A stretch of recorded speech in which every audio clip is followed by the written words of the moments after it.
Good evening, ladies and gentlemen. Welcome to the Rogue Wave podcast, the frequency for all things pop culture and the disruptors behind it. We talk comics, movies, TV, and pop culture every Wednesday night, 8 p.m. Eastern on Facebook.com/Rogue Matter Podcasts and streaming live on YouTube.com/Rogue Matter. Download this podcast immediately following the live stream on all major podcasting apps. Join the movement. Go Rogue, RogueMatter.com. I am your host, Michael Dolce, as always, joined by my cohort in crime, Mr. Hassan Godwin. How you doing, sir? Everything's great as usual. Everything is awesome. Yes, everything is wonderful. I am not a robot. So not everything is awesome in movie land. We have a little bit of some box office blues for some blockbusters that debuted last weekend. We've got a new blockbuster debuting, which I confess I'm going to watch on HBO Max, which is Suicide Squad. James Gunn's got some thoughts on that. Ghostbusters, the Afterlife trailer was released as well, too. And we've got your Rogue Rage. A little later on the show, we got Steele Filipek. I'm going to tell you I mispronounce his last name every time, but I think I actually get it right, but I feel like I mispronounce it. He's a Renaissance man. He is a producer, he is a podcaster, he is a writer extraordinaire, and he's got a new graphic novel coming out, and we want to talk to him about that and his Last Jedi take, which I think I agree with. But first, we started off with our brand new segment, Where's the Fire? All the hottest takes in pop culture. Old is gold, Hassan. M. Night Shyamalan scored another #1 win at the domestic box office, where his thriller Old slithered past fellow new offering Snake Eyes G.I. Joe Origins to win the spoils on A Quiet Weekend at the box office. Old beat out Snake Eyes, where it reportedly cost $88 million to make before marketing and made an estimated $13.4 million. Some people are speculating it is the Delta variant that's causing the lower turnout. Others, like myself, just think no one really cares about G.I. Joe. Do you care about G.I. Joe? My take is I don't think anybody really cares enough to go out there into the theaters. Nah, I don't agree with that.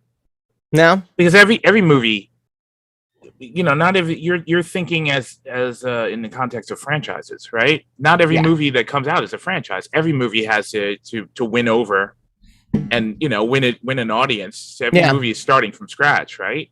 So if the movie was good, or the movie was or there was sufficient buzz to it, or if people cared about a ninja movie, it might have done better. It doesn't necessarily have to have come from somewhere for it to people don't necessarily, in other words, have to have been excited about something prior to the movie being made for it to guarantee that it was making a lot of money. Yeah, I would just say, though, this one was interesting, right? Because it looked like a cool character. Snake Eyes is a cool character in general. I got to tell you, from a nostalgia point of view, and we'll talk about this a little later when we get into your Rogue Rage too, I don't know how much of a carryover that nostalgia has for toys. Toys don't necessarily have the same kind of emotional tug at them that I would have gotten from, like, say, a comic book that got turned into a toy. Mutant Ninja Turtles, to me, would be a great example of this, right? I got into the cartoon show. They had real story behind it. It was especially like the opening pilot week of TMNT, and they would have like these season openers where they would actually have story, and then you dive into the comic book and you realize, like, oh my gosh, there's a whole mythology and a whole lore to it. I think of that more than I think of the toys. I played with the toys. G.I. Joe, I think of as I played with the toys. I watched the cartoon, but I couldn't tell you a single event from the cartoon. G.I. Joe and Teenage Mutant Ninja Turtles is basically identical in its outreach, right? Mm-hmm. It was a cartoon. There was a comic book. There's a But there wasn't a comic. Wait, no. There was a comic book for Teenage Mutant Ninja Turtles. Then there was a cartoon. Then there was toys that came of it. G.I. Joe was right, and there was a comic book for G.I. Joe, and then there was a cartoon, and then there were toys. Was it really? Yeah. Yeah. Okay. Hasbro. That was Marvel. Marvel Comics. Yeah, see, I feel like that came out after the cartoon. Oh my God! No, not even close. That's Larry fine. Hama is the one who from Marvel. Okay, Larry Hama is the one who invented all the characters. Right in the comic book. The comic book was out for years. I was reading that comic book out for years before the cartoon came out. Yeah. Yeah. And then the movie. Or movies, which were not great. No argument. But I mean, no. I mean, like I said, the rollout is almost identical to Teenage Mutant Ninja Turtles. First comes the comic with the buzz, then come the toys, and then comes the cartoon. That's fascinating. So maybe in Teenage Mutant Ninja Turtles, maybe the cartoon came before the toys. So that's I mean, we're right around the same time. Yeah. Yeah. Because the toys were most of the toys were based on the cartoon and not the TV show. I mean, excuse me, not the comic book. But that's the only difference. And the reason you know that is because the Ninja Turtles had the bandanas over their eyes that were color coordinated per character. Right. Whereas in the comic book, they all had the same color bandana over their eye, or on the covers, because the insides of the comics were black and white. So that's how you knew what color everything was, because the covers were always in color, but the interiors were black and white. We used to draw those comic books at the Art Students League when I was a kid. So yeah, that was long before that was long before the cartoon. When the cartoon came out, everybody accused the cartoon of completely Disneyizing the Ninja Turtles, because the original comic books those were pretty gritty comic books. Yes. You know? No, the original parody of Daredevil. Right. And they were awesome, right? Like they were definitively I'm not going to say superior though, cuz the Archie comics run, believe it or not, is actually pretty good. Like you go back in time and read some of those Archie runs, like it was done within the context of a like PG, kind of setting. But it was actually pretty good. Like there was a lot of value to what was kind of shown there. That being said, it paled in comparison to the black and white ones, obviously, because Shredder get killed in the first one. It depends on your taste. Yeah, Shredder was heinously murdered in the but then the first comic though, and the first small, I think either the first issue or the first set of first few sets of issues, because that was before there was like a limited run. The original one was the original storyline. I remember it vividly. I remember I remember a lot of things from it. I remember it's like, what is it? Ninja Turtles? That's the dumbest idea I've ever heard. And then, as soon as you look at the comic book and you read it a little bit, you're like, no, I'm all right. This is good. This works. Yeah. And then it just became a phenomenon and exploded. And that's when the cartoon came out. And that's when, and I mean, the cartoon actually expanded it. It expanded the audience significantly. But I do remember Turtle Mania almost all dropping at once, right? Because they had a Broadway musical at the same time. Turtle Mania hit. It was huge. But I mean, that cartoon, I love how we're talking about Mutant Ninja Turtles instead of G.I. Joe out of all this. But that cartoon, believe it or not, though, was it was in a bad time slot. It was like Sunday morning. It wasn't even like a Saturday morning.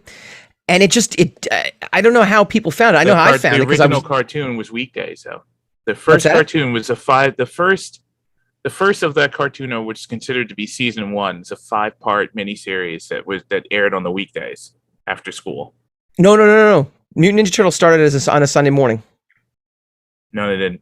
That's how I watched it. It was on a Sunday morning. And then it got moved. Then it got moved to weekdays where I was. It got moved to weekdays after. I think you should look that up. I will look that up. Okay. I know I physically watched it on a Sunday because They were just airing it on a Sunday, and it wasn't huge. Then it was a big news when it was like, oh wow, this thing's going to be moved to like the weekdays. I'm like, that's awesome. That makes total sense that it gets moved to the weekdays because it was, that might have been when it became serialized. What year was that? 90. Yeah, this is prior to 90 though. 89. No, 89. Sorry, 89. 89. I was in 4th grade, and 89 was when they had it on a Sunday morning. Okay. And then it moved into like a daytime slot. Now, who knows? It started during the week, though. It started just same as G.I. Joe. It started with a 5-part miniseries the reason there were 5 parts is because one for every day of the week. No, I get it. I 100% get it. That's what I'm saying. It started on the weekdays. Starting as a 5-part miniseries and becoming a regular Saturday morning syndicated series on October 1st, 1988. How did it start, though? As a 5-part miniseries. Doesn't say where it went or how it aired. It aired the only reason it'd be 5 parts is because it would be for Monday, Tuesday, Wednesday, Thursday, and Friday. Like when it went over and it was successful, they turned it into a series which they aired on the weekends, on the weekdays. On the weekends. No, I get it. I understand. I understand completely what you're saying. But I'm telling you, it started during the week because I was there. All right.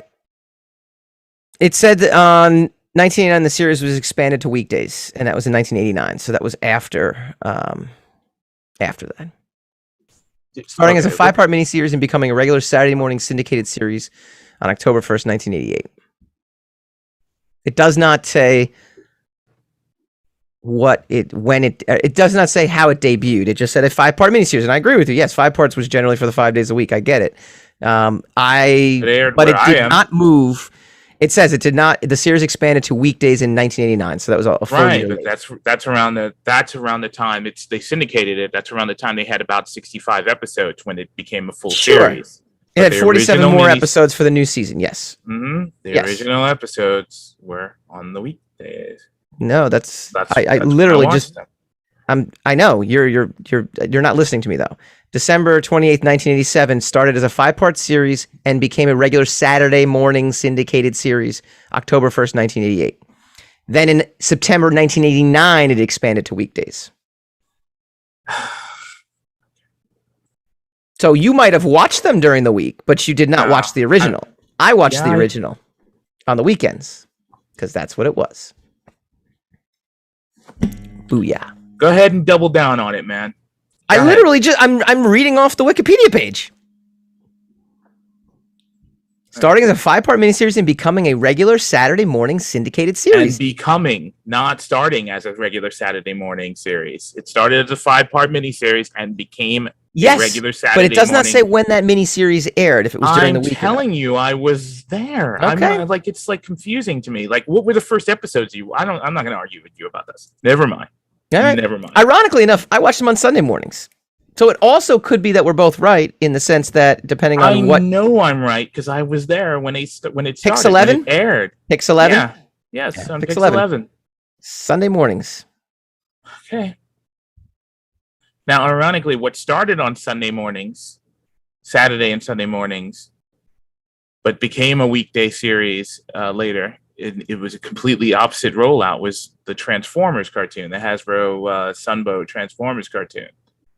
But the Teenage Mutant Ninja Turtles started out as a 5-day miniseries, much like the G.I. Joe format. And then a year later, it started on. It became either a year or 2 years later, it became a series unto itself, and that started on the weekdays. And that's when I stopped watching it. Okay. Because I didn't get around to it on the week. I wasn't interested in a week-to-week basis. Yeah. So the 5-part miniseries then. So the 5-part miniseries I probably did not watch then, or I watched it as part of the weekend then. Because yes, December 28th is a Monday. So you're right. Monday, Tuesday, Wednesday, Thursday, Friday.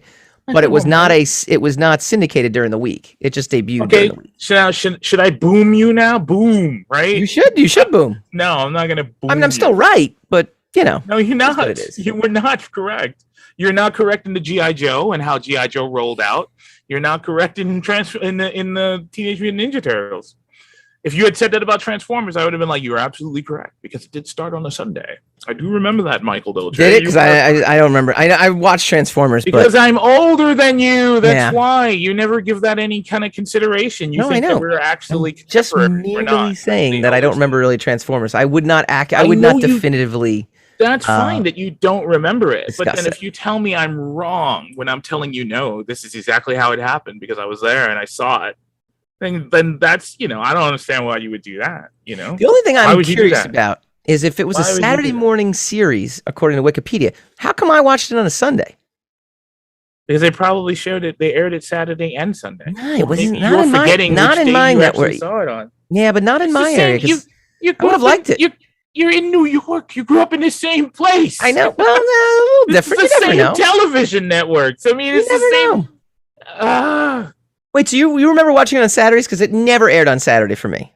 It came on Saturday mornings on Channel 2 on CBS. Oh, see, that's it. Okay, I had never watched it on CBS. I watched it on Pix 11. That was on Sundays. It didn't come to Pixel. The miniseries started on Pix 11. The cartoon aired on CBS on Saturday morning cartoon series CBS, because Pix 11 didn't have Saturday morning cartoons. It was ABC, NBC, and CBS. Correct. So it moved to syndication after they had a substantial amount of episodes, and that's when it moved to the weekdays. When it moved to the weekdays, it went back to Pix 11. No, Pix 11, they aired it. I know that for a fact. They definitely aired it on a Sunday morning, because you're right. Yep. Pix 11 didn't have Saturday morning cartoons. Yep. I just remember because I was always bored on Sundays. Maybe it was on Saturday on CBS, and then they aired it again. They probably aired it again on Sunday. I mean, something you should maybe look up. I was always bored with. Well, I'm looking it up. Of course, I'm looking it up. It doesn't seem like you're looking it up because I'm you're right riffing here. and making it up as you go. No, I'm telling you because I was there. I was always bored on Sundays. Saturday mornings was like the big cartoon day, and then Sundays I was like, why can't they have a Sunday morning cartoon show? And I found it was like 7:30 in the morning though. I had to get up like super early to watch it. Cartoons was a phenomenon, man. Schoolhouse Rock and all that. I know. Stuff. Kids today don't understand. They don't understand. Kids today have the Cartoon Network and Disney Channel and a bunch of other things. They don't need Saturday morning cartoons. I know. It's very disappointing. All right. In fact, they would be offended if their cartoons were only on one day of the 7-day week. How dare we not get cartoons anytime they want to? My son's cartoon spoiled. There's no question. I'm very good about we filter the time that he's allowed to actually watch cartoons. So, it's like 2 hours a day at most kind of thing, depending on if it's a weekday or weekend. And he's like, oh, let's watch this and this. And I'm like, no, you're watching one episode. You get one episode. The bottom line is I disagree with you about the fact that nobody cares about G.I. Joe because of the nostalgia or because it wasn't pre-established. I mean, every movie has to establish itself. Yeah. But you could be right that nobody cares about G.I. Joe, period. But I don't think it's because of whether the rollout was good or not, or whether or not it had substantial buzz. It got pushed back multiple times too. I mean, who knows? But that being said, I mean, look, it does carry the curse of the previous two G.I. Joe movies, which were not great. So I mean, there's a host of reasons as to why it didn't do well. Maybe Henry Golding is not a box office draw. Or could be that, could be we're still dealing with this pandemic thing, could be we're still putting up with that pesky COVID thing but the thing is, it might be right. They're not going to rush out to see something that they're not excited about, versus I have nothing else to do and I'll go see something. Suicide Squad's James Gunn thinks superhero films may get boring. He was talking about this in an interview. He's prepping. Suicide Squad is coming out next Friday, not this Friday coming up, but the one after it, August 6th. And he was talking about the current era of superhero films. And he said, we know about the way cowboy films went and the way war films went. I don't know. I think you have to be a genius. You don't have to be a genius to put two and two together and see there's a cycle to these sort of films. The only hope for the future. Spielberg had for it. I don't know if he's getting roasted like Spielberg got roasted, though. What, for saying the same thing? Mm-hmm. Spielberg said that the superhero movies are going to go the way of the Western. You know, one Well, everyone loves James Gunn. I don't know. He's very popular right now. Spielberg was popular in our generation. Spielberg, I wonder, does he have the same like street cred with the social media crowd? All I'm saying is that he said the same thing. I'm not saying as to whether or not, you know, because I mean, I'm sure James Gunn is going to get, is getting, you know, a decent amount of roasting also for that. What is might be considered a hot take on whether or not. But I mean, look, all he's saying is that comic book movies, superhero movies aren't going to last forever. That's not right. That's like, I mean, it's a, you know, it's pretty wise thing to do, but it's not a Yoda moment. It's pretty obvious. Nothing lasts forever, you know? Yeah. No, I agree with you. I mean, how many times are we going to see? Didn't last forever. I mean, as we just established, nothing lasts. No phenomenon lasts forever. So he's absolutely right about that. How many times are we going to go see Batman and Spider-Man up on screen? Like, I enjoy the new incarnation of Spider-Man. I like that he's integrated in the MCU. That's what makes him different, though, right? The other, like the Amazing Spider-Man, for example, with Andrew Garfield, you know, was kind of a complete disaster. They tried to do something different with Spider-Man, make him darker, make him more like the Christopher Nolan Batman movies. It didn't. It kind of fell, you know, flat on its face, essentially, in terms of, you know, compared to the previous incarnation of Spider-Man box office wise, and critical reception wise. But I don't know. How many times am I going to want to go see this? How many times am I going to want to go see, you know, a new Batman up on screen? I don't know. I don't know if I really am. I don't know if, you know, Robert Pattinson's Batman, I'm like intrigued by it, but I'm not like, yeah, but I mean, both those franchises had several different iterations. Like that's not even a fair comparison, because even if the comic book movies or superhero movies go on another decade, people might just be tired of those particular franchises because we've had so many iterations of them. Yeah. So that's an apples and oranges kind of thing. Well, no, I'm saying that in the context of comic book movies, for the most part, are source material, or comic books are source material for movies, right? So you have things like the MCU where it's like the Eternals. I mean, who the heck even really knows? There's no built-in fan base for the Eternals. There's a built-in fan base for Marvel Studios now. And so what Marvel Studios kind of comes out with, it's not necessarily the same argument I made with about G.I. Joe. I think everything has to start from scratch, right? You know, most things usually have to come out and start from scratch. Yes. You know, not everything has the you know, I mean, I don't want to, this is an incorrect use of the term, but not everything enjoys incumbency, you know, where it's like we already know what it is and we're looking for the next chapter and looking for the next iteration, right? Exactly. So, no, I agree with you. In terms of what Marvel Studios was able to do is lay the groundwork for a brand recognition that people understand is going to be of quality, right? Like even the worst Marvel Studios film, which you could conceivably be Iron Man 2 or Thor Dark World or, you know, whatever it might be, you know, they're not flops in any way, shape or form. So I think that I think the genre itself, plucking the new superhero film is going to be, I think it's more superheroes than comic book films, right? And I think that's what he was specifying in terms of, he said the future of comic book and superhero films. And I disagree with that, because I think comic books, I mean, can span any kind of subject matter, any kind of genre. You can have horror comics, you can have romance comics, you could have, you know, rom-com comics. I mean, you could have any kind of. And it depends on what you consider. I mean, I think he's talking about like the pop culture aspect of comic book stuff, you know, like, because The Road to Perdition is a comic book movie. So it's From Hell was a comic book movie, and Old that just came out is a comic book. Yeah, so nobody can. I mean, it depends on what you consider in the genre of comic book movies, as opposed to something that you delightfully find out had its origins as a comic book movie, or as a comic book or a trade paperback.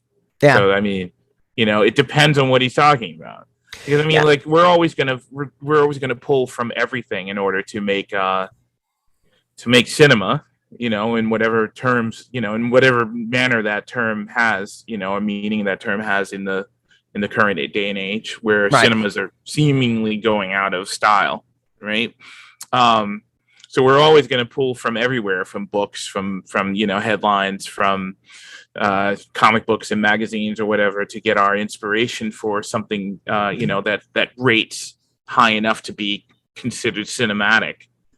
So of course that's always going to be around, but I think what he means is serialized comic book movies like the MCU and the DCEU, and whatever Fox tried to do with the X-Men, or Sony tried to do with their own Spider-Man. Yeah. I think he means, it seems like he must mean, having an undiluted, unambiguous origins as a comic book, or as a comic book franchise, like the heavyweights, like another Justice League, another series of Superman movies. No, he just says he's talking about at least the future of the comic book and superhero films is to change them up. They're really dumb and they're mostly boring for me right now. So I don't know if he's pinpointing. Sorry. Now also we're discussing his opinion. I mean, whether or not we agree with it. If he thinks they're dumb, we already differ in opinion, right? Right. So, ironically, the Suicide Squad doesn't look as if it's Oscar caliber. He's already arguably accused of making 3, right? Yeah. If you count Suicide Squad. So, yeah. I mean, does he consider his movies dumb? I don't know. It's weird. It's a weird take from someone who's prominent in making them and has had success. So it's not even a bitter pill kind of situation. Yeah. So, I mean, I agree with him, just the same as what Spielberg said. It's like eventually the genre is just going to die. It's just not going to be as prominent, right? Yep. We may be witnessing that now. Who knows? There are extenuating circumstances as to why certain movies didn't go to 100 million right away and max out at $1 billion, but also neither did Fast and Furious, Fast 9. So it could be that it's just the circumstance of our age right now. It's the circumstances of our contemporary times, that nobody's rushing out to see movies. Nobody's interested in congregating in a giant movie theater with 100 other people to see a movie, when they know that they'll get it at decent quality on what would probably be considered a decent television screen in their own home in 30 days or less, or simultaneously. Yep. When you're talking, I mean, look, everybody acts like either the COVID is over, or COVID is a hoax, or COVID is, it's manageable somehow. But a lot of people are still afraid of it in genuine fashion, right. Or a lot of people are either afraid of it or are weary of it, to the point where if I don't have to do something, I'm not going to do it. And if I don't have to be outside to do something, or I don't have to go somewhere, use public transportation to go somewhere or do something, I'm not going to do it, even if I will do it when the occasion, calls for it. So movies just might not be that important to people anymore in general. Not necessarily I don't disagree with you either, because there's just, I mean, what qualify, I think, I forget who it was, a big time executive even said, like, the movie business is dead, it's done. And he wasn't saying that the theater business was dead. He was saying that what's a movie now? What's the concept of a movie? I mean, you used to have a clear delineation of what a movie was, a TV show was, and a cartoon. Yeah. And now the technology is such, and the platforms are such that, I mean, how do you even define what a movie is? The Emmy, Spielberg got roasted. I remember what he got roasted for, was talking about how streaming, I mean, he might have gotten roasted also for saying superhero movies are dumb, but he also got roasted for saying streaming shows should be not considered for Oscars, because Oscars are for movie theaters. And in today's day and age, that's an he did get roasted for that, but those are two separate cases. Right, two separate roasts. He just basically is getting roasted. Luckily, he's not canceled. That's important. But we'll see. I mean, I don't know if you can equate the box office this year. This year is going to be an anomaly. I know all the industry experts are even saying that, in terms of, or the industry insiders are saying, look, this year it'll be an asterisk year, essentially, right? Like, you'll get an asterisk next to it. COVID, pandemic results. So they're going to stack up against. You can't bet against forever, right? Eventually, everything is just going to fall out of fashion. Sure. It's not a hot take to say that something's going to fall out of fashion. Right. The hot take right now is that he's a comic book maker. He's a comic book movie maker. Yeah. Who said that he thinks that they're kind of dumb. But that's just weird, because you're in the middle of making them, right? So I mean, and that's what's confusing. That's why he doesn't get utterly roasted himself. is because he's in the. Not only is he in the continuing fold of making them, but he's already had his cancellation and redemption. That's true. Right? So people, it's quasi cancellation. Whatever, man. I mean, like, people just, James Gunn occupies a strange slot in this entire situation. He's half Joss Whedon, half Kevin Feige. He's the guy who pulled off the Guardians of the Galaxy when everybody thought that was probably going to be a hard sell. Yep. But then he got canceled, and then he came back, and now he's also working for both Marvel and DC. Right. So I mean, he occupies a really rarefied slot in this entire, whatever this is, this contemporary time of movie making. So I mean, he can probably say whatever he wants, but his takes are just weird because he's James Gunn. I don't know why he would call them dumb. I mean, if he's not entertained by them, that's why is he doing them? No, I mean, he can do whatever he wants. Maybe it's just a job to him. But I mean, it's his business if he's not entertained, if he thinks it's dumb. Like, I cannot disagree with him in thinking that it's all going to end one day, because everything's going to end one day. But I mean, if they're dumb, all of them are dumb. Every comic book movie ever made is dumb. Is the genre dumb? Superhero, does he mean superheroes in specific, or is he talking about a particular genre of superhero? I don't know. There's so many categories about it. Like, what did he say? What was it? I read you the quote. I mean, there's nothing more about it. I would sit there and tell you I don't understand what he's talking about. That'd be my take on his take. He's just saying they have to keep evolving and changing, or else you speculate. You speculate. That's what he's saying. We don't know because he didn't. Well, I'm speculating because he's making Suicide Squad, and Suicide Squad is supposed to be a real gonzo kind of movie, and it looks like a real gonzo kind of movie in a good way, and not in a bad way, but just doesn't necessarily mean that's what. Oh, of course. I mean, look, yes, he is not. He's not spelling it out. I am inferring from all these things. That was my point. That's my only point. Is that whatever you think he's saying is only what you think he's saying. We don't know really what he's saying, other than he says comic book movies are dumb. He's basically or specifically superhero movies are dumb. He feels now sooner or later they will go the route of the Western if they do not change things up. That's exactly what Spielberg said. It's like they just like the Western died out, comic book movies will die. I think Spielberg said it more specifically, comic book movies, as opposed to superhero movies, or whatever caveat that James Gunn made for it. And I mean, this was also, when Spielberg said it, was pretty much in the heyday of maybe Phase 2 or the beginning of Phase 3 of Marvel. So it was like the golden age of whatever this age is. It was firmly entrenched in the last decade, of movies that have been coming out. So, I mean, it was too fresh for a lot of people. It was it was everybody's bread and butter at that moment. Everybody, like, it was just a new hot thing. So it's just like coming along and saying something, and then he's like, yeah, someone is like someone saying, I don't know, I don't have an equivalent to it, but something brand new, like, you're struggling hard for this one. I know. I don't have a good analogy for you either, but I also didn't embark on this journey of getting one, so I'm going to just let you you're going to see yourself out. No, obviously you won't, because you just stopped me from. All right, never mind. No, you were struggling. I'm saying you were struggling to navigate your way out of that one. Of course. Thank you for. And I'm just gonna sit here and let it happen. I'm not gonna. My point is you didn't. You just interfered. But anyway. Well, I didn't know. I'm not gonna interfere with saving you with an analogy. I'm gonna let you keep working here. New Ghostbusters Afterlife trailer teases crazy supernatural action. This came out yesterday. I am excited for next week, by the way, Hassan, because I think next week we're going to debut our brand new Trailer Truth or Trash segment, and we're going to Trailer Truth or Trash Black Widow.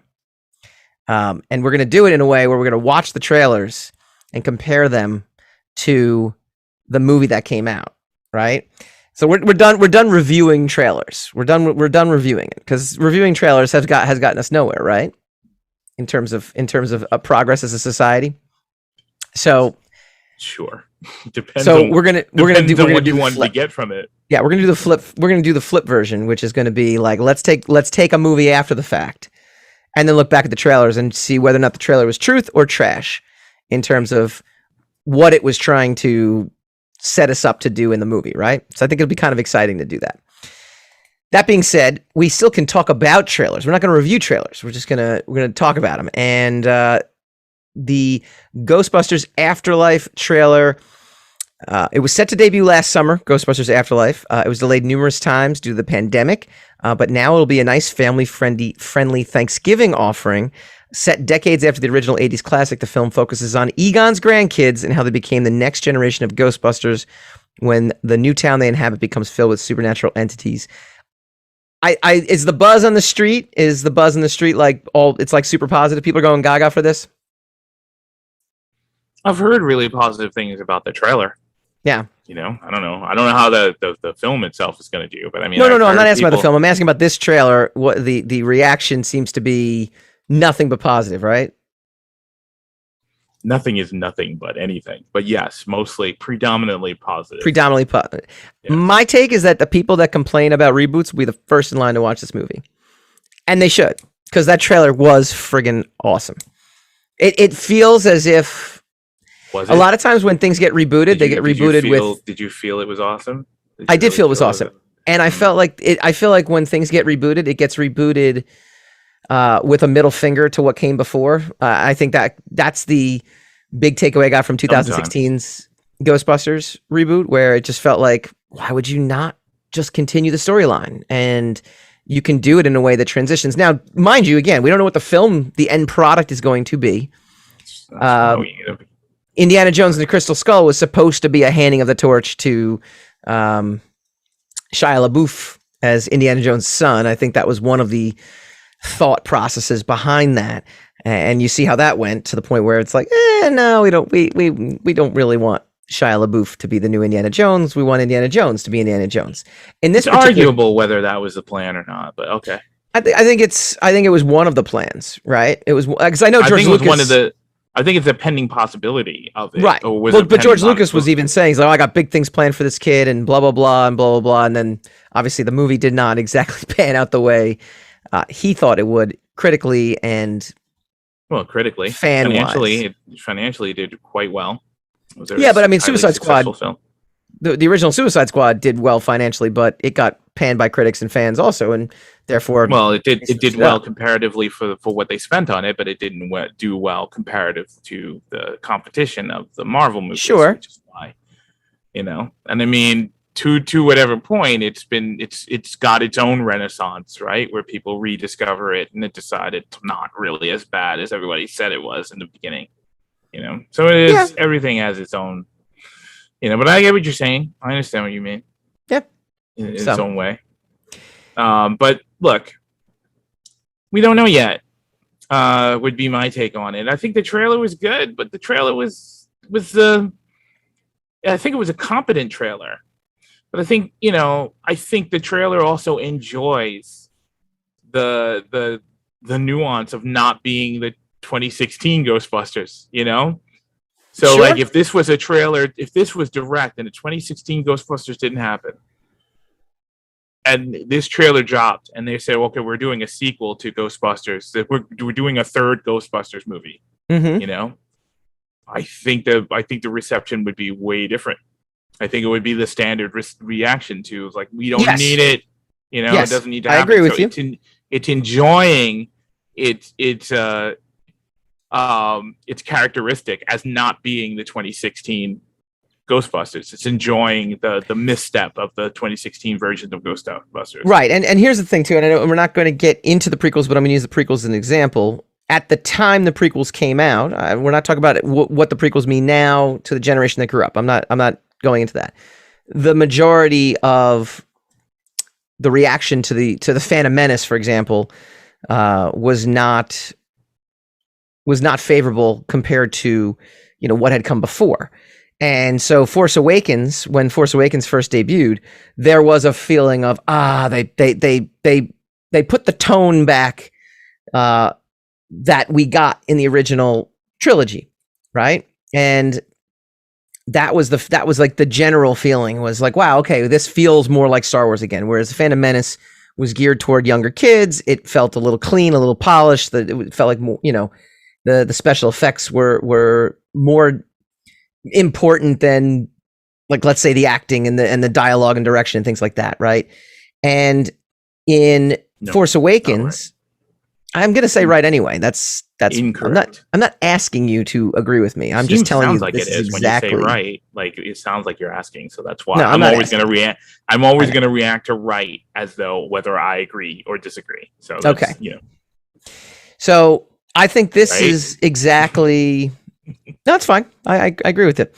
I think it's fair to say that this trailer does have the luxury of feeling like, wow, okay, they got it right this time, or if this feels like a real Ghostbusters film, as opposed to 2016, which was a complete, I don't want to say complete 180. I mean, it almost felt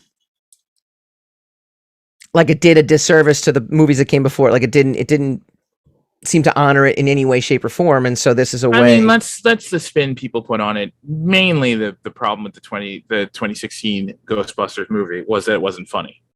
Yeah, it's a comedy that wasn't funny.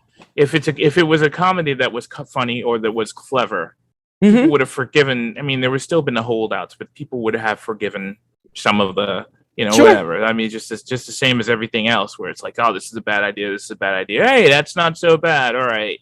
Now it opens up its own, its own franchise or its own genre in and of itself, right? But the problem with it mainly was it was an unfunny comedy, right? Yeah. And then all the other caveats come along. Not only is it an unfunny comedy, but it now comes off as an arrogant attempt to capitalize on something that is considered a timeless comedy. And there's it's a genre and nostalgia giant from the previous age of cinema, right?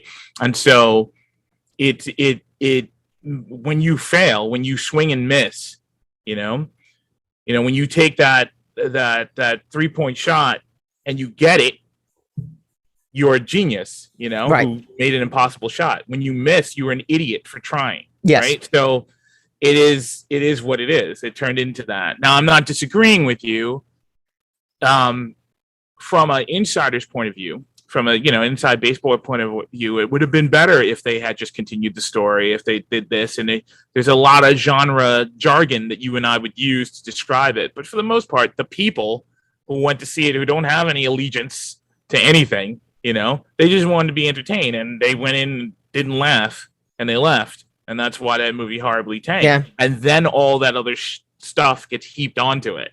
The Kevin, what's his name, who made the film. He didn't know anything about the original film. Oh, he yeah. didn't care about and the fact that they erased the fact that they. But I mean, look, if they had continued the timeline, and it wasn't a good movie, people would be accusing it of having ruined the previous two movies. Sure. Right? I mean, there's no way there's no safe haven for any of these things. Well, again, yes, if you don't make a quality movie or you don't make a good film, I agree with you. They're going to sit there and say, oh, that stinks. This, at least from the trailer, there's a glimpse that they are honoring what came before. They're continuing a storyline. It looks as if there's going to be some sort of, not just connection to it, but it has something that you can get excited about. You know what it kind of has, which I like in the trailer. It's leaning heavily into Stranger Things. So it's got the that's because it's got the guy from Stranger. It's got the kid from Stranger Things in it.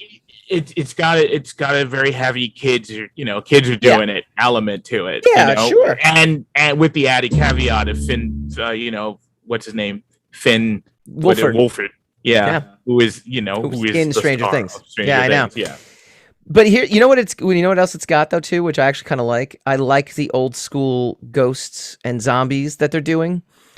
It feels. I think. Look, ironically, old feels fresh right now because we don't see that. I think it's already too complicated. I think the original Ghostbusters story is really simple. Mm-hmm. It was a business startup, right? And it turned out to be they were right people in the right place at the right time with and then they became a phenomenon, and then the film itself became a phenomenon outside itself. They became a phenomenon in their own film, and the film itself became a phenomenon. But it's a very simple thing. We're starting to we got kicked out of our digs. We're going to start a whole new business, and it just so happens, like Apple or whatever, we hit on something that was required by the public the moment we hit it. Very simplistic. This one, it's got a lot of plot threads that are out there that they need to land. Right? They need to establish these are Egon's grandkids. They need to establish that they're going someplace that they're it's like kind of got the Lost Boys kind of thing where it's a divorced mother or Newtown, widowed mother, Newtown, blah blah blah. It's got a little bit of the Superman nostalgia thing where he comes of age and discovers there's a spaceship in the barn and that his legacy is bigger than it was. It's got a lot of threads that it has to land, a lot more than the original. So it can fall on its face. It's easier for it to fall on its face because it's got a lot of things. It's got a lot of parts to the mechanics of it. So if you want to look at it, it's a well done trailer that didn't look immediately horrible, and it also has the added gift of not being the 2016 version of Ghostbusters. So I think it's getting a strong pass because of that. Well, what do you guys think? Do people care about G.I. Joe anymore? Is James Gunn out of his mind? And did you go gaga for this trailer? And I got to tell you, I really did. And I'm excited, to see. But we want to know what you think. Comment in the comments field. I'm glad you enjoyed the trailer. I know it's nice. It's nice to get a good feeling from a trailer as opposed to, I don't know what the hell just happened there, kind of feeling which can happen a lot of times. So comment in the comments field. We will respond back. We will respond back throughout the week. And when we come back, Hassan's Rogue Rage He-Man reboot. Did your friends convince you it's not good? When we come back.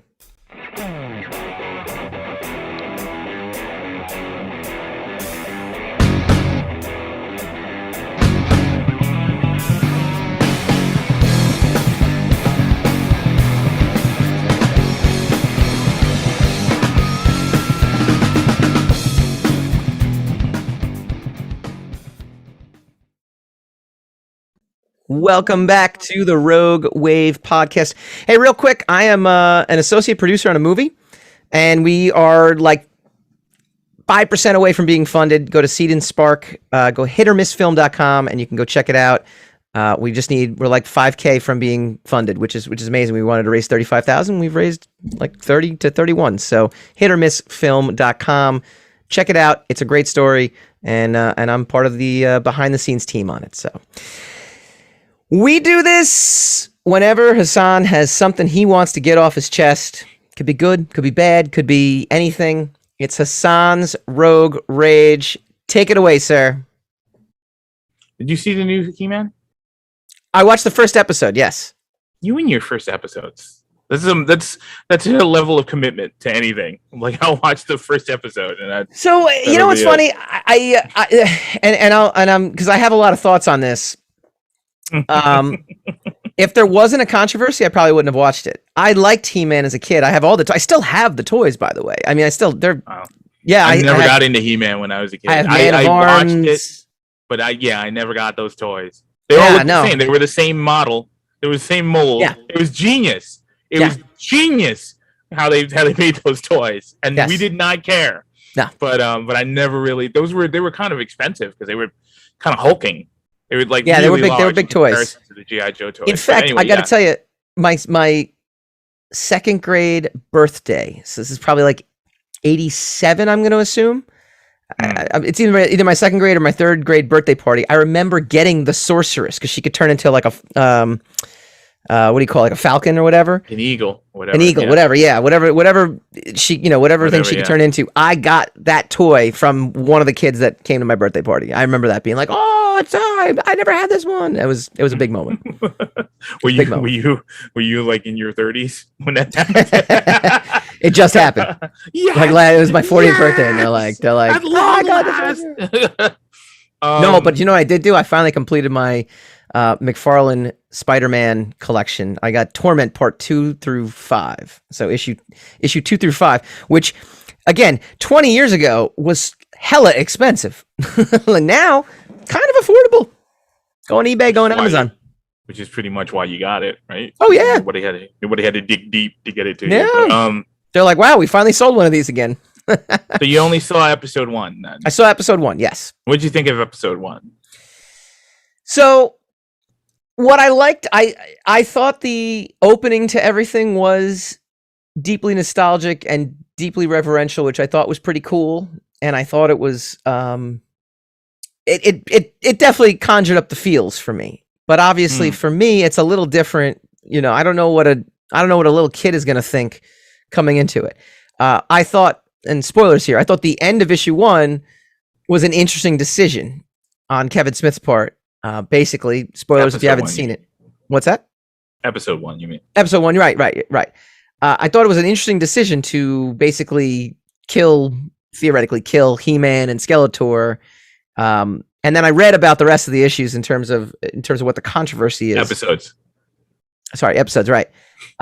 And I saw that it basically, then it focuses on Teela the entire time, and I guess, goes through a whole process.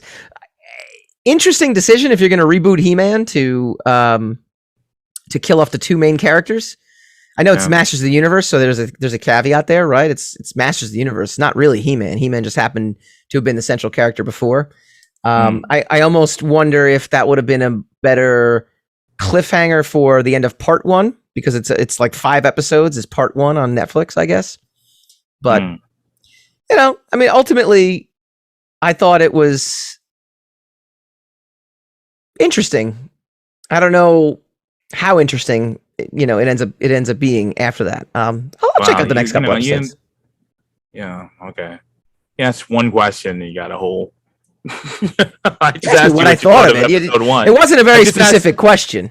I asked what you thought of episode 1. That's pretty specific. And you went into a diatribe about the entire show. So I get no, because in episode 1 he makes a decision at the very end of episode 1. I know, but I'm curious. It's a curious decision to do that.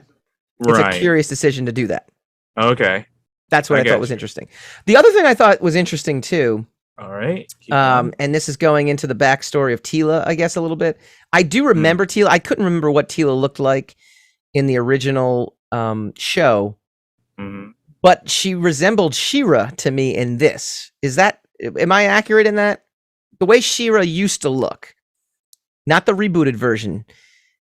I felt like Teela has now stepped into that place. So the entire time I'm watching this, I'm like, oh, Kevin Smith is essentially giving us She-Ra back from a physical standpoint, because now obviously She-Ra has her own show. So I felt like Teela was almost taking her place. Okay. All right. That's interesting. Okay.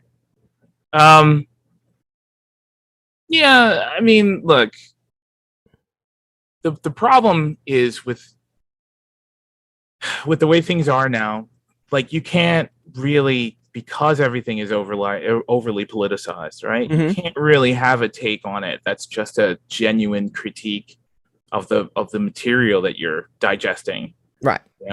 Because it means that you're in a camp, right?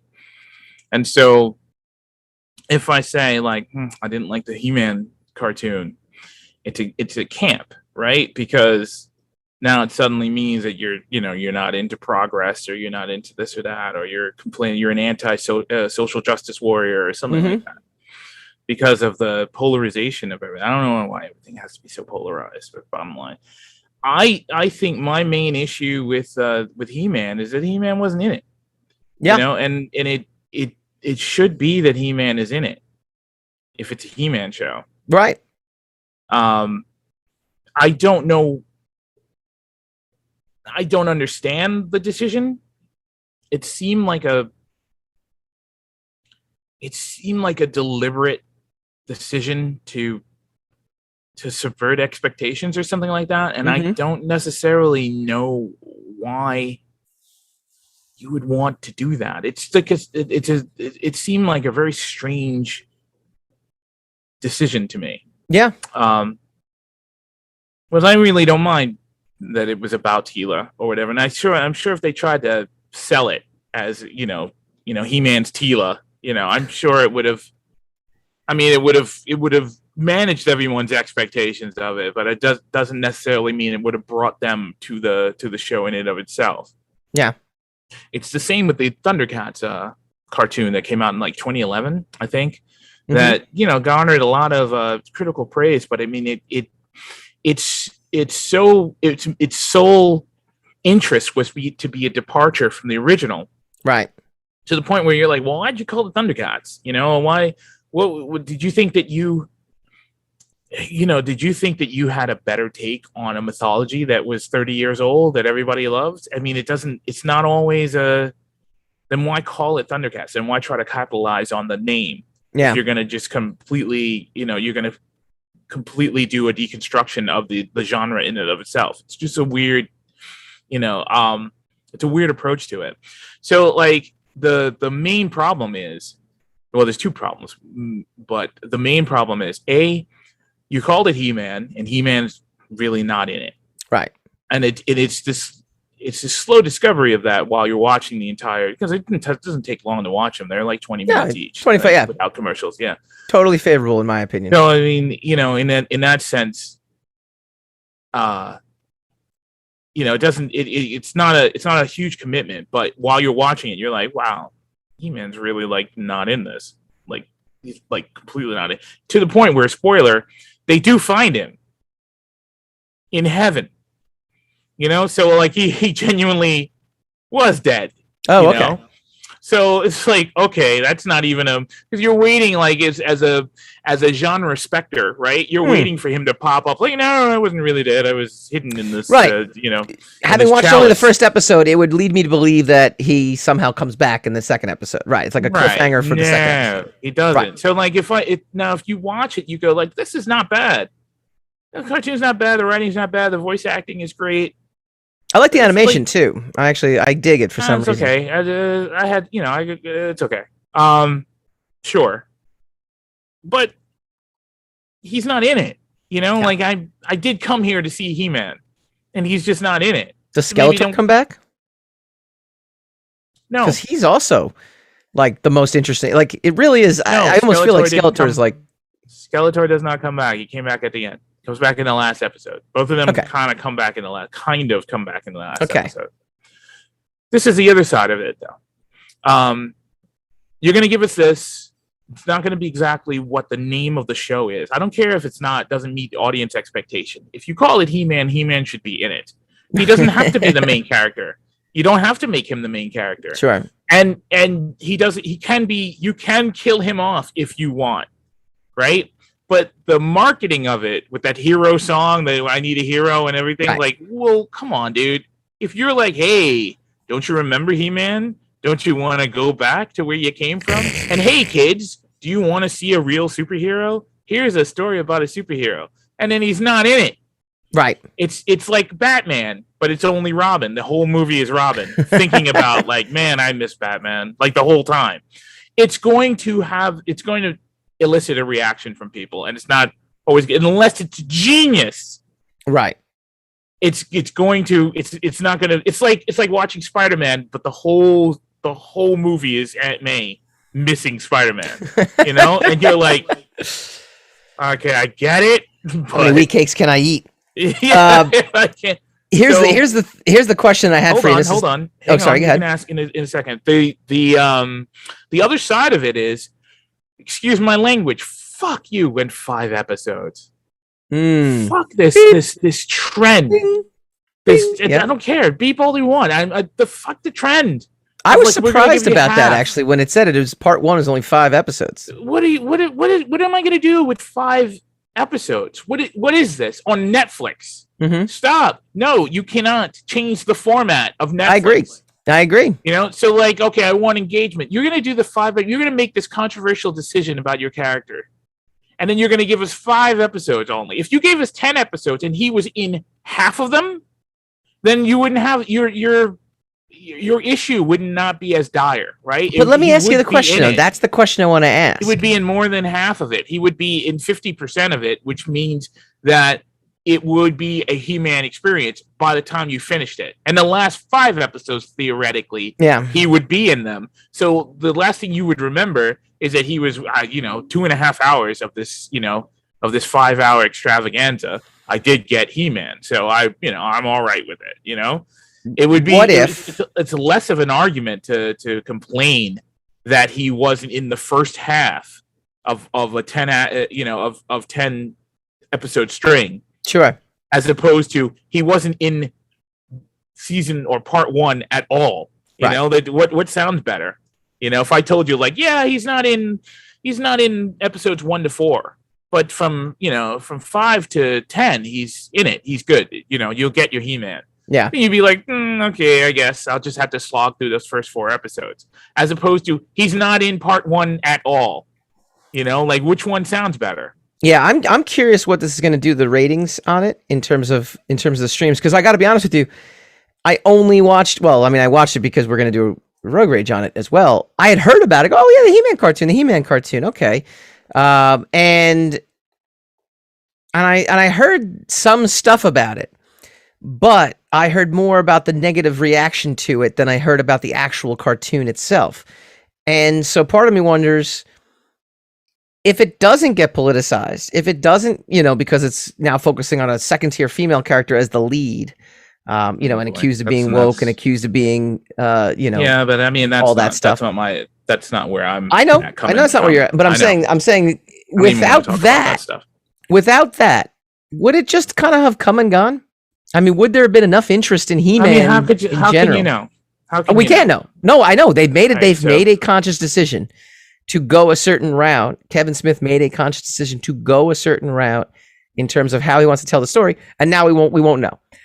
The one thing I would sit there and tell you, the first episode to me, again, brought up all the feels and brought up all the nostalgia elements to it that I liked. But I said, when you asked me how I think, I'm like, I don't know how I would feel if I was a kid coming into this. I know He-Man. I've seen He-Man. I understand. That's probably why people are outraged that He-Man's not in it, because they understand it. If you're just some kid coming in, you'd be like, yeah, He-Man's about Teela. Oh, Masters of the Universe? That's that show about that girl who... And you're like, no, it's about He-Man. But I wouldn't have gotten that from this series the way it was handled. So I agree with you. Dubious decision to, I don't know, not include your main character and your main villain. I'm not talking about that, in the sense of I'm more talking about the Ghostbusters situation I was speaking of earlier. If you're going to make a decision like that, the story's got to be really good. It's got to be really sharp, so that eventually in the process of watching it and experiencing it, I know that's why you made that decision. I get it. Because they give it to you in such an abbreviated form, and they give it to you in half measures. I don't know what your plan is. He might have a perfectly good plan, but the problem is, in his first 5 episodes, I can't know it. I just don't know it. So, I mean, I'm not talking about. I don't really care about whether it's about a girl or not. It doesn't bother me. No. I'm merely saying. I know you're not talking about that. I'm saying that as if I was a young kid who has no preconceived notion of He-Man, I would actually be very confused by the show. I mean, if you were itself. A kid. I think if you were a kid, you'd probably be more like, all right, this is kind of cool, but it's over. And I got to wait for more. I think I'd be more upset that I have to wait for the other half, that unspecified time for, an unspecified streaming, caveat, hey, you stay tuned for part 2. When? 6 months? Which might never come, because Jupiter's Legacy showed us we waited 2 years for that thing to come out. And then it got canceled after one season. That's what I'm saying. So I mean, I know that's the thing that would probably upset me more. Because look, the thing is, it's not really about Teela. She's in it. Yeah. More than anybody else. But it is about He-Man, because they complain about He-Man and his absence the whole time, right? So I mean, you don't ever forget that things would be better if He-Man were here. You never really forget about him. In the process of the television show. But I just think I just don't know why, if you're only going to give us half, you would give us the half without He-Man in it. Yeah. I don't understand it. And I don't really care that the other half is about a woman. I care more than it's called He-Man. If it was called Masters of the Universe and it wasn't called He-Man, if you just called it Masters it is technically Masters of the Universe Revelation. He-Man and the Masters of the Universe Revelation, right? No, it's just Masters. No, it's just Masters of the Universe. All right, but the sign, the logo, the caveat, the marquee on the beginning of the episode says He-Man. Yes. Masters of the Universe. Yes. Right? So, I mean, if they took the He-Man part out, maybe, I don't know. Just seemed like that's the other part of it. Like, it's hard to complain about it without the political crap coming up, because I don't care. Yeah, no, I know. I agree. Someone's always going to bring the political crap up while you're trying to talk about it, and that's the other complaint. It's like, yeah, that's not what I mean. I just mean the dude should have been in it because you told me he was supposed to be in it. I think one thing that we're overlooking as well too is Lena Headey. She's Evelyn. How come she's now typecast, isn't she? Like evil, like medieval woman character. Let's get Lena Headey. Okay, I guess. I'm just saying she's getting typecast. She's got to be careful with that. Joe, Lisa Silverstone's in it too. Man, they got some really good. I mean, what a roster here. Obviously, Mark Hamill is Skeletor. Maybe you should have given it a shot there. I did. I watched. You've watched the first episode. Yeah, I know. Just saying. Okay. Just saying. All right.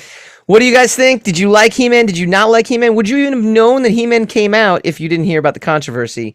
This has been Hassan's Rogue Rage. We want to hear from you. Put it in the comments. If you're watching us on YouTube, hit the subscribe button, get the notifications because we have new episodes come out every week. All that fun stuff. Like us on Facebook. We're going to start a Facebook group, Hassan. It's going to be very exciting. It's going to be the Friends of the Rogue Wave podcast. We got big things planned. Big things planned. When we come back, we've got Steele Filipek coming on to talk about Arcane and all the cool stuff he's working on. Transmedia, podcasts, writing. You don't want to miss it. Guy's awesome. When we come back.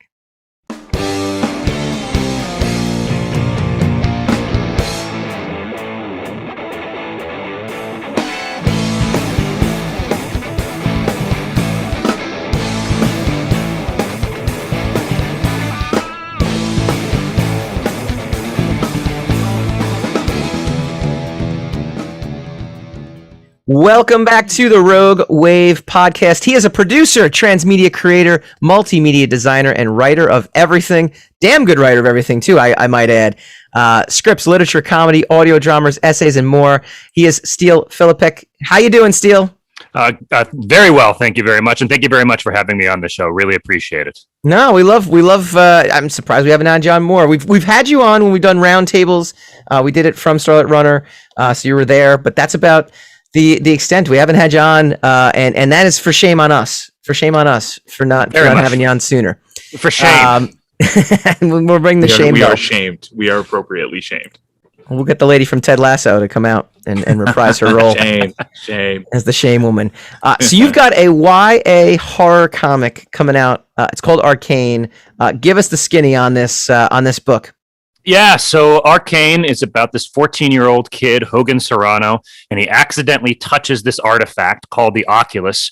It's an ancient artifact that contains the memories of everybody who's ever touched it before, and suddenly he has this every secret from over 1,000 lifetimes before him kind of flood into his head, and he has to try and figure out a way to get rid of this power before it drives him insane, or before he's picked up by all of these esoteric magicians who are a part of this secret world that he never knew existed, kind of sideways to our own in the real world. And so it's him. It's about a story about adolescence. It's a story about coming into manhood, adulthood, about realizing that there is more of the world around you than there actually is, understanding secret worlds, that there are all these things going on that when we're children, we kind of have, we understand the president and politics and, socio-political things on the broad scale. But then when you begin to become an adult, you begin to see all the machinations that are going on behind the scenes. So that's what I really wanted to bring to it. It is a horror book. They're going to be undead gods, and they're reanimation, antiquarian reanimation, and multiple universes. YA Lovecraft is the way I describe it, but at its core, it's about this kid in a new town with this kind of dark mentor figure who is kind of using him for his own benefit, and this kid just trying to figure out how to survive in this world of horror that he suddenly finds himself thrust into. Oh, that sounds really cool. Now, I love the behind the scenes stuff of how these things get made. Who's the publisher, and what kind of steps? These are always important to people out there who want to get picked up or have their book, realized. Like, how did you, get to where you're at with your publisher, and who the publisher is? Yeah. So the long story is that this was based on an idea that I had when I was in 5th or 6th grade. And if anybody who picks it up, it'll be available on August 18th. On the Cosmic Lion website, and I'll give that in a little bit too. And that's the publisher, Cosmic Lion Productions.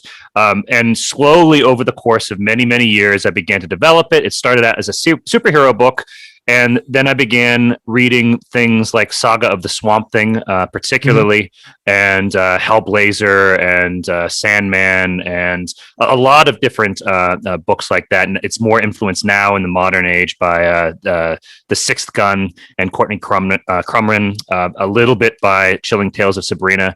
And what this evolutionary process was is me really trying to find the story that I wanted to tell. It started out as a superhero book. Now it's more horror. And I think that's where it really coalesced. I tried pitching it a number of times over the years.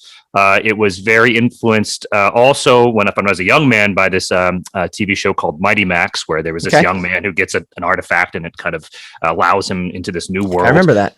Yeah, it was a fun show, a fun show for kids. And when it really began to click was when I got rid of the comedy of it and really focused on this one character. Wow, okay. And I've been trying to break into comics for a while, and I have written comics, of course, but I hadn't ever really taken that next step. And I asked my colleague, a friend of the show, Fabian Nicieza, and I asked him, how do I do this? And he said, you just got to bite the bullet, pay an artist, and create the book you want to create. And so I did, and I found a young artist, Mac Radwanski, out of Poland, who was looking to get an ongoing series, and for that he gave me a very decent rate. And we just worked really well together and produced a lot of work. And once I had a cachet of a bunch of books, that's when I began approaching publishers again.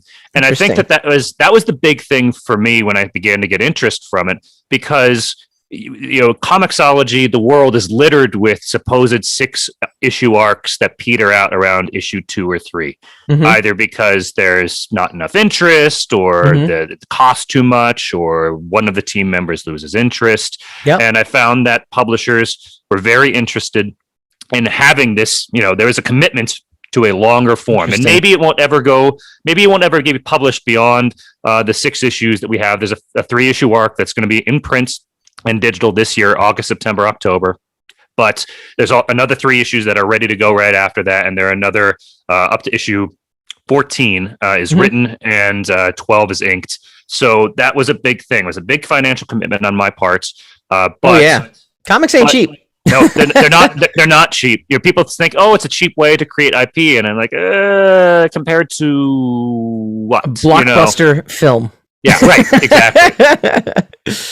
But it was it was the passion that I put into it. It was the length of the stories. It was Mac's talent as an artist. And then when I found the publisher, Cosmic Lion, a colleague of mine, Ben Granoff, who is an artist and in his own right, who does a lot of work through Cosmic Lion, he recommended me to Eli Schwab, the publisher there, and we hit it off. And he was looking for an ongoing series to be able to make a continuous connection with stores, to be able to build a connection to their pre-existing fan base, which was very influenced by the underground comics of the 80s, Ninja Turtles and various other kind of stuff like that. And it has a kind of a similar tone to that. It's influenced by Saga of the Swamp Thing and to a degree, the original Ninja Turtles.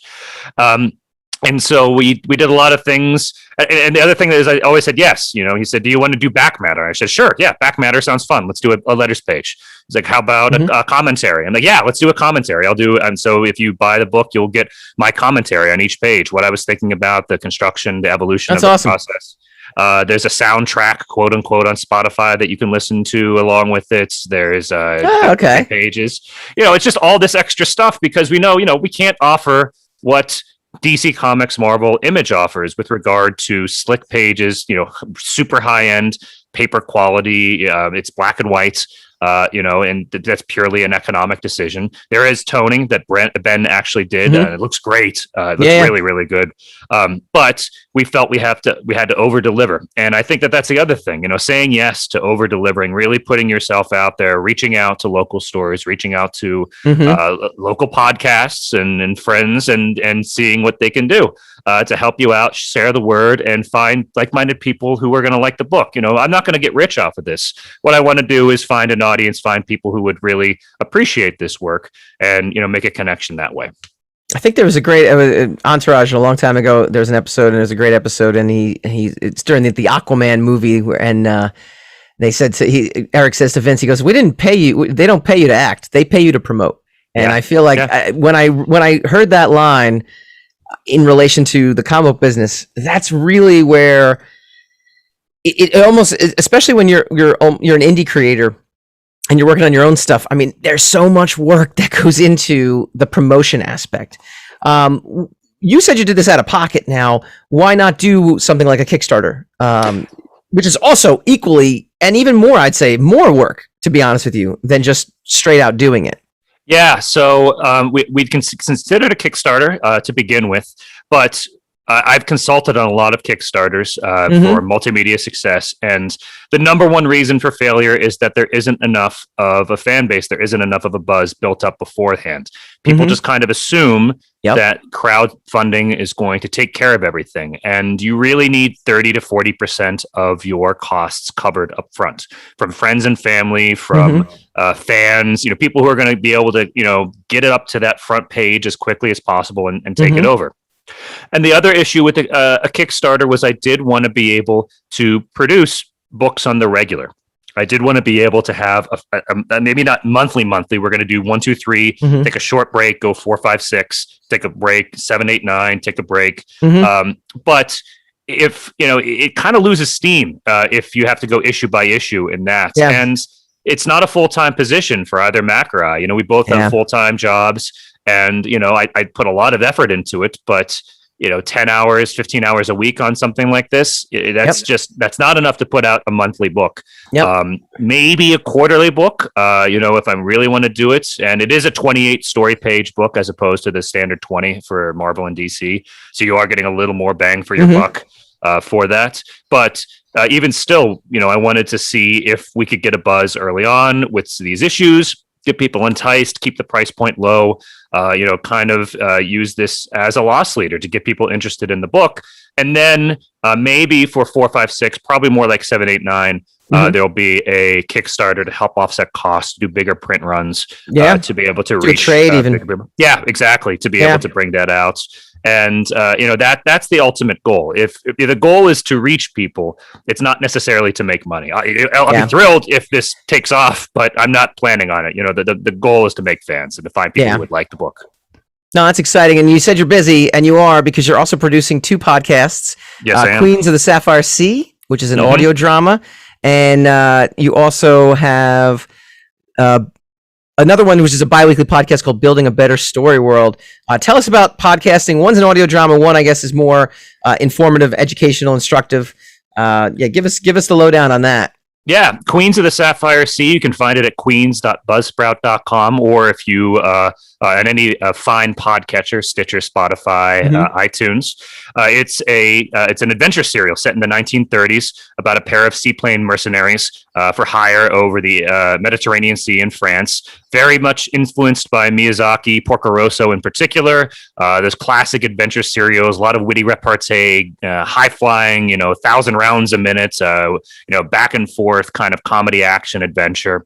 And that is my co-producers, Tyrant Rex and Adam Lance Garcia and I started producing these about 5 years ago. And it was just really a labor of love. We just all really liked audio dramas. We grew up with them. For me, it was Dick Tracy, the Dick Tracy audio dramas, and The Shadow, and the Ninja Turtle Adventures, which were on cassettes when I was a kid.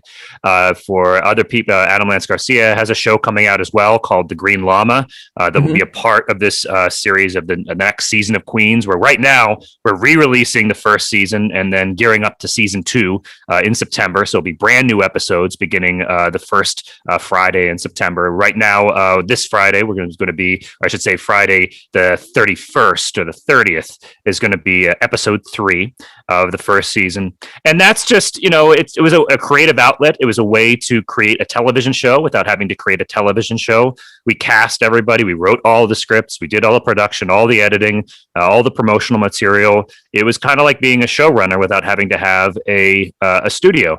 And it allowed us to showcase our creative voice and have a lot of fun with it. And speaking of ways to create IP really inexpensively, audio dramas and podcasts are the way to go. You just need to have a mic, a good idea, and collaborators to be able to put that out. It's a really cool thing to do. Yeah, that's the one thing that I found. However, when you write, or say when I write, I would sit there and say, but like my question to you is, when you write for an audio drama, how cognizant are you that people can't see what's going on? You really everything has to be delivered in either voice or sound effects. Yeah, it is true. You have to think, you almost have to close your eyes, as you're thinking about it, because it is, what is the sound effect that's going to inform it? What is the dialogue that you need to kind of build out the world, the soundscape as well? And you have to do it in a way that's not hokey. You have to find a witty way, and I mean witty, not necessarily funny, but wit. Finding a cute or a cool way to describe this. So you might have a character, torturing another character and saying, I'm not really good with numbers, Frenchie. Maybe you can help me count, the number of times I can cut between your fingers before I mess up. And and then you hear the nice stabbing, and it really, it makes the audience complicit. In the best way, in the best of times, because they're using their own mind's eye to create their own mindscape, who you're seeing, what's going on, and you can cheat a little bit. But it's kind of cool because you can kind of go anywhere, do anything, very much like a comic book, where you can draw whatever you want. It's really limited by the page. You're only limited by the imagination that you have, only limited by the ways that you can kind of push things out into the audience's imagination. No, I love it. And building a better story world. Yeah, so Building a Better Story World comes out of my work with Starlight Runner Entertainment, the transmedia multimedia company based in New York. I've been working there since 2008, so that's about 13 years now. I've worked on properties like Halo and Pirates of the Caribbean, The Amazing Spider-Man, Halo, Tron, Men in Black, Dexter, Ninja Turtles, Transformers, a bunch of huge properties, a bunch of small properties too. And now when I get hired to write scripts or to advise on projects, to help develop brands or IP, well, one of the big things that people want is a story world. Very, apropos, because the Avengers, and the Marvel Cinematic Universe, makes money hand over fist. And of course, there's Star Wars, but also Star Trek. And, there's every 6 or 7 months, there's another, big push on Hulu or Netflix or Amazon for another story world. And so Building a Better Story World is an educational podcast to help people take them step by step through creating a story universe of their very own. What separates a story universe from a singular tale? The example I always use is that Chinatown is an amazing movie. But it's complete. It's, once you watch it for 2 hours, like, that's the story that needed to be told. There didn't need to be a story world for it. There's a reason why The Two Jakes, the sequel, like, few people have ever heard of it and fewer people have ever seen it. It's not a terrible film, but there was no reason for it. A story universe has to have a reason to exist, and there are any number of ways and reasons for that to exist. And I take people through step-by-step process, understanding it through prompts in every episode. It's for veterans, it's for newbies, it's also for people who just want to see how these things are created. What's the step-by-step process might be like. And I use a very basic format, but I do go into some more advanced stuff later on. And it is there are arcs of content, so if people want to kind of tune in and tune out, or as an example, a couple never tell them to tune out. Never.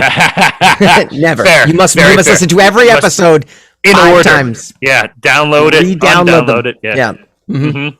But like I did an episode on dialogue and how dialogue can be used to evoke a story world and not just convey information. How you can use that to broaden the audience's imagination. I take one episode I examine the Princess Leia speech from New Hope, and how just in just a few short lines she is able to tell an entire tale of this Star Wars universe. She talks about the Empire and the Republic, the Clone Wars, Alderaan, all of these different things, and it never feels tropey. It never feels like Right. Every fantasy or science fiction reader knows you open up that first page and it's just a wall of proper nouns, and you just shriek like a vampire in sunlight, like and it's just there are better ways to do it, and that's what I want to try and help people to do. Do the same techniques that I use for multi-million-dollar clients. That's awesome. All right, before we let you go, I know Hassan's dying to ask. You've got to take on Last Jedi. Yeah, not a favorite movie here, but you said what's your exact take on it? Well, you said that the world building is about characters and not rules, and so just take us. And you used the Last Jedi as an example. So if you just flesh that out for me, that'd be fantastic. Absolutely. So I think my take is officially that The Last Jedi is a great diptych to The Force Awakens. It's a great companion piece, but but it's a terrible middle part of a trilogy. Absolutely agree. So I feel that for better or for worse, The Force Awakens opens a lot of questions. It opens a lot of doors. And J.J. Abrams is famous for this. See also Lost and Alias and everything else he's ever done. And Felicity, very, very good at opening doors and very, very hard at closing doors. And the issue is that for The Last Jedi, it does kind of it brings up Luke Skywalker and then it closes the door on him. That means that there's not really any room left for that to go in the third film. We open the door for Princess Leia, and then we don't quite close the door, but unfortunately, we have a death, and so that also kind of unfortunately closes that door. We get introduced to the Knights of Ren, and they don't really continue on, but that's okay so long as it's going to continue and have an arc. But we don't really get that in the third one. We have Finn. He kind of emerges. I was really hopeful for Finn to have a much stronger arc in that trilogy, and it didn't quite work out like that. Although you do kind of see two sides of Finn back to back in The Force Awakens. He goes through the same arc in both movies, though. Yeah. Same arc. But I'm saying, like, my feeling when I watch it, and it's a feeling because I don't hate the movie. It's just not my favorite Star Wars movie.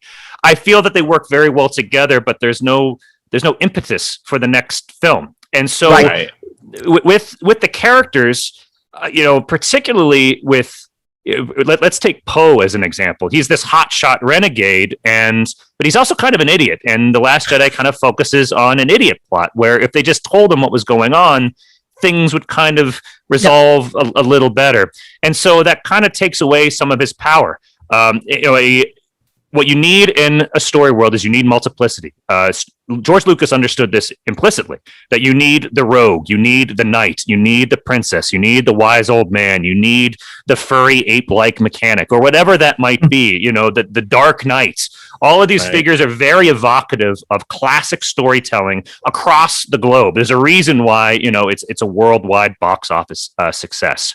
And you do have that to a degree in the new trilogy, but the arcs aren't as compelling because for a large part, because Rey does a lot of the heavy lifting and she takes a lot of those archetypes onto her shoulders, and you don't really have a lot left for Finn or for Poe or even for BB-8 or for any of these other figures in there.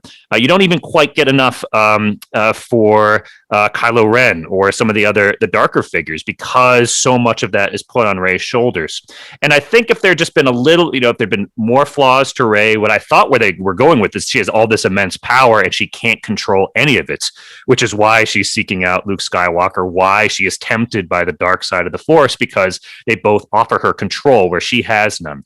And yet she really does kind of have a lot of that control. And that's kind of where the characterization kind of falters a bit. People are very, very willing to overlook the rules if it's the rule of cool. We don't need to understand how proton packs work. We don't need to understand how lightsabers work. We really don't need to understand how a hyperdrive works. Right. Or the warp factor or any of these things. They work because the characters understand that they work. Yeah. Right. But if you don't have that, people still discuss Tolkien. The characters are good, but also he was so interested in the language and so interested in the music, and he just really built that. And it's very intricate, and that's what people cared about. Most audiences care about characters. They care about plot. They care about people doing things. And so if you aren't building a world based around plot or rules, and another example of that is Song of Ice and Fire, which is all about political intrigue and people here and people there double crossing each other and going this way and that way. And that's a kind of rule system that, George R.R. Martin doesn't really care about the magic in the world. I mean, he does, he wants to make it so that it works, but it's not as important to him as the political intrigue. That's the mechanism by which the story functions. And that story functions because we care about the characters in an abstract or a concrete sense. Maybe not every character, but every person has their favorite character in that show.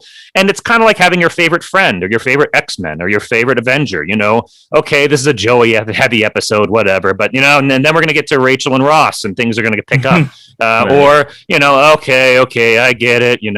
It's going to be another Jean Grey Cyclops story. Okay, when's Wolverine and Gambit? When are they going to show up? Where's Rogue? But that allows you to keep continuing to care about a story world, even if things, kind of falter for a little bit, or not every part of it is, to your taste. The Avengers is the classic example. I can think of nobody who loves every Avenger, but almost everybody likes most Avengers if they like those movies. The Avengers in general. Sure. Right. Yes, right.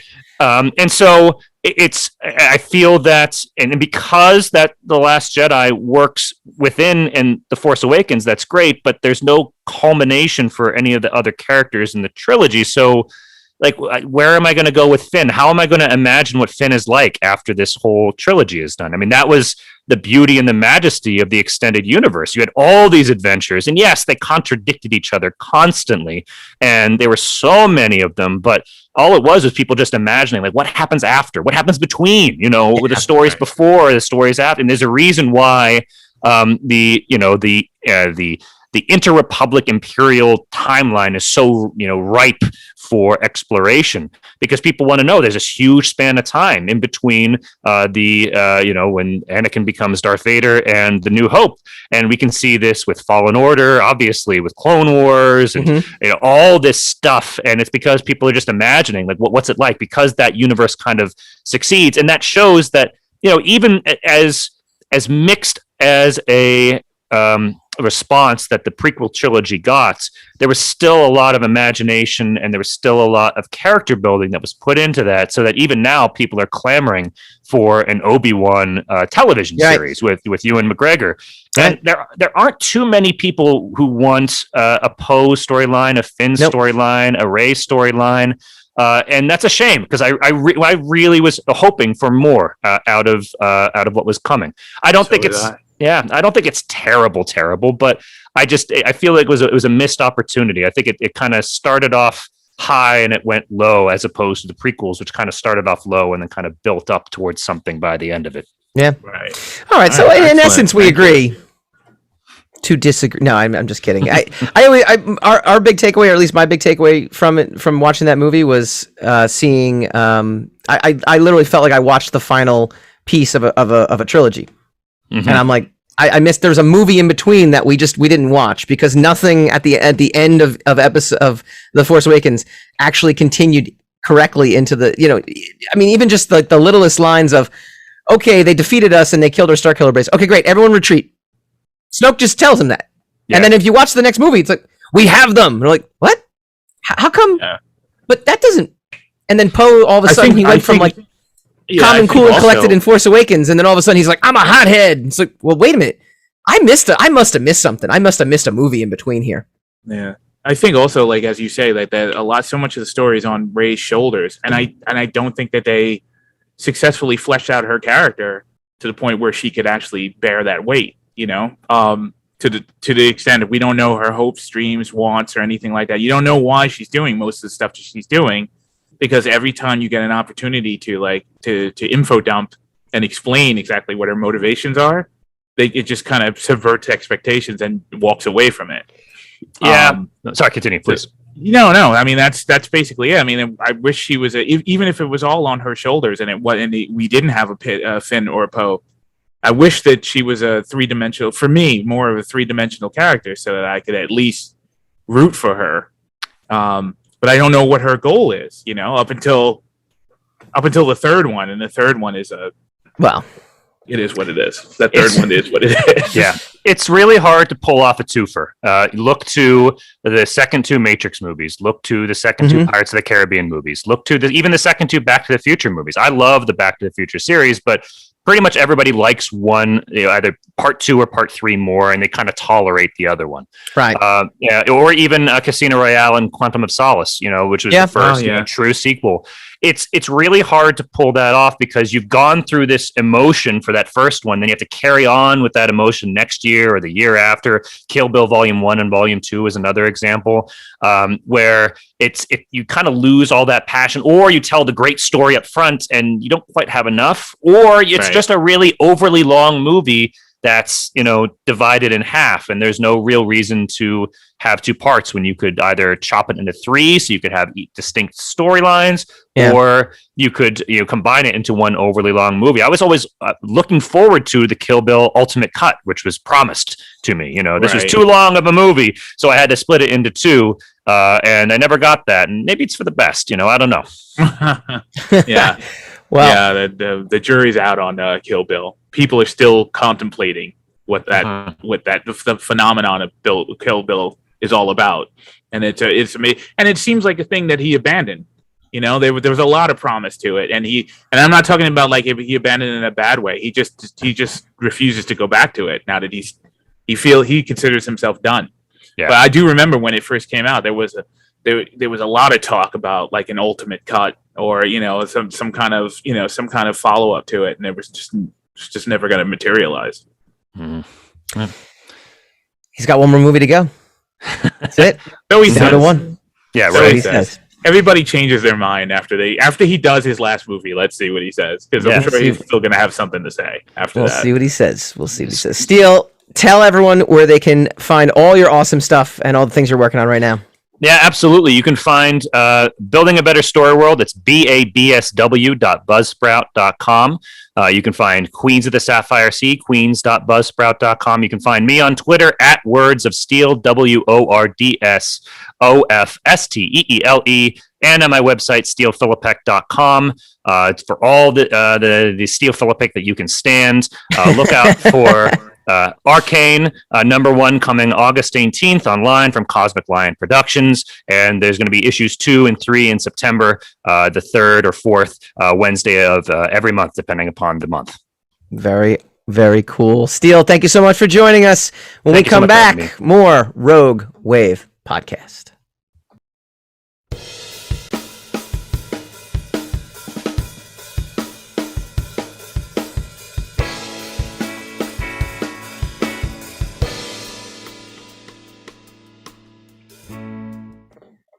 Welcome back to the Rogue Wave podcast. Want to thank Steele Filipek. Go check him out. He's awesome. I mean, we've known him for a long time. He's super duper talented. I mean, I actually mean that legitimately. Like his writing, and he is like a workhorse when he produces things. The level of prolific to his portfolio is off the charts. I mean, he could be like, We're like, yeah, I have this idea for a story. Great. I have a script written already that he just literally wrote as you were telling him your idea. And that's like the level of turnaround that he can provide. And it's usually always good. Like that's the thing that's great about him. So thank him for coming on the show. Check out all of his podcasts. Check out all of his new comic, Arcane.